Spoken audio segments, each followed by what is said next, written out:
The modern celebration of Mother's Day is credited to Anna Jarvis in May 1908. Inspired by her love and admiration for her own mother, Jarvis organized the first official Mother's Day celebration at a Methodist church in Grafton, West Virginia. In the following year, she resolved to see her holiday added to the national calendar. Arguing that holidays were biased toward male achievements, she started a massive letter-writing campaign to newspapers and politicians, urging the adoption of a special day honoring motherhood. By 1912, many states, towns, and churches had adopted Mother's Day as an annual holiday, and Jarvis had established the Mother's Day International Association to help promote her cause. Her persistence paid off in 1914 when President Woodrow Wilson signed a proclamation officially establishing the second Sunday in May as Mother's Day. Anna Jarvis had originally conceived of Mother's Day as a day of personal celebration between mothers and their families. Her version of the day involved wearing a single white carnation as a badge and visiting one's mother or attending church services. But once Mother's Day became a national holiday, it was not long before florists, card, and confectionery companies began to capitalize on its popularity. By 1920, Jarvis had become disgusted with how the holiday had been commercialized. She outwardly denounced what Mother's Day had become and urged people to stop buying flowers, cards, and candies.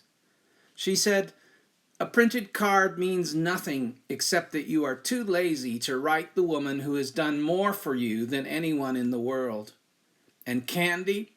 You take a box to Mother and then eat most of it yourself. A pretty sentiment."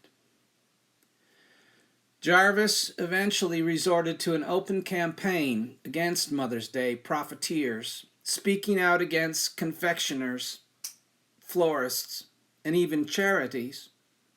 She also launched countless lawsuits against groups that had used the name Mother's Day, eventually spending most of her personal wealth in legal fees.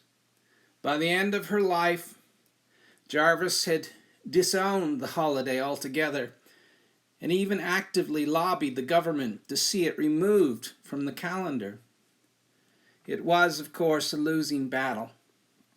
Anna Jarvis died in 1948, bitter, blind, partially deaf, and completely penniless in a Pennsylvania mental institution. The church has never quite figured out what to do with Mother's Day, as it falls on the second Sunday of May. It is a cultural holiday and has no formal place on the liturgical calendar. Some ministers choose to ignore it altogether. Some, truly brave or foolish, critique it. Robert Fulghum, the author of the book All I Ever Needed to Know I Learned in Kindergarten, was at one point in his life a Unitarian minister.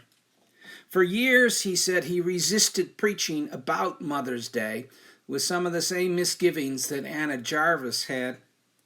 He felt that not observing the day was something of a personal statement of concern, that such an important date had been co-opted by the floral and greeting card industries. Then one year late in April, Fulghum received a letter from one of his members. It read, "This Mother's Day I'm bringing my mother to church with me. Your sermon had better be on Mother's Day, and it better be good."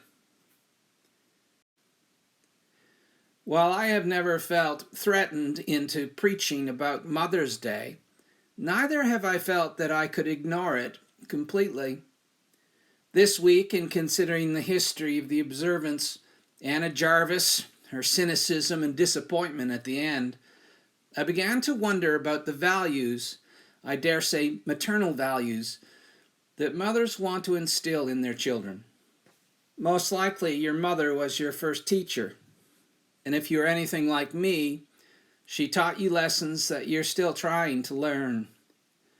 Lessons on kindness and compassion and forgiveness. Perhaps your mom taught you how to be a good friend, or encouraged you to give others the benefit of the doubt, to see the best in people and not the worst. Raising children is not and has never been a very glamorous vocation.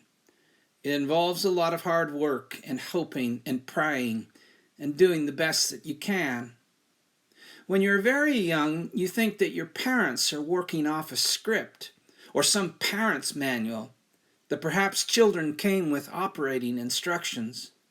And then one day you become a parent yourself, and they send you home from the hospital with a baby and say, "Good luck." You might want to say, "Where is the manual?"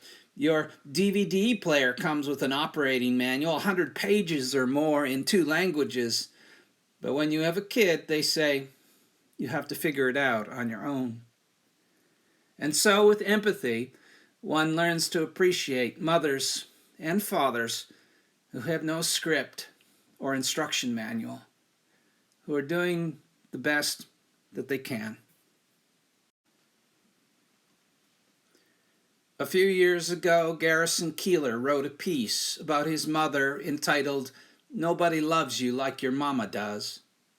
In it, he reflects humorously on the realities of motherhood, that it requires so much of a sacrifice of a mother's own life that her children walk into the house one day, as Irma Bombeck once observed, and ask her, "Is anybody home?"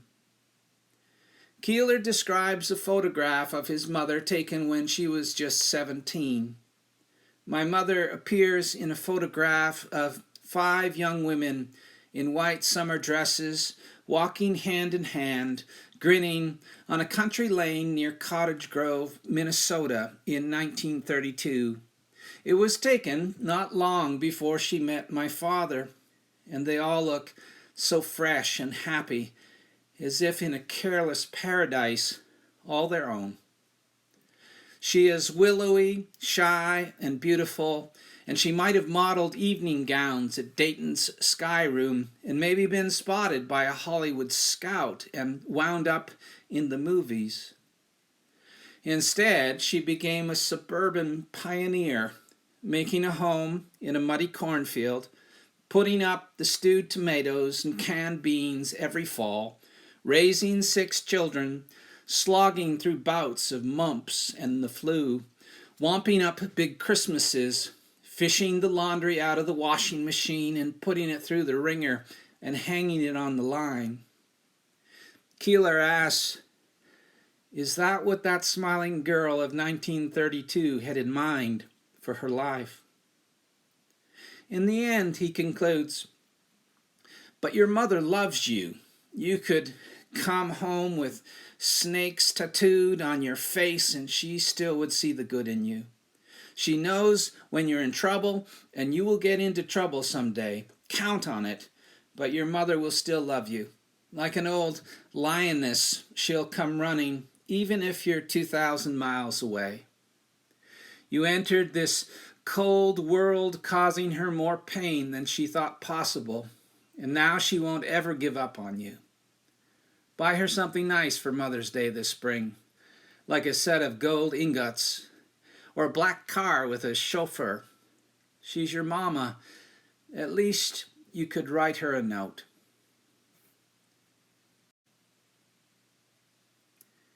This is a poem by Cindy Lang Kubik.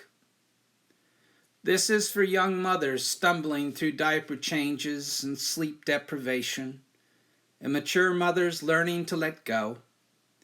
For working mothers and stay-at-home mothers, single mothers and married mothers, grandmothers whose wisdom and love remain a constant for their grown children and their children's children.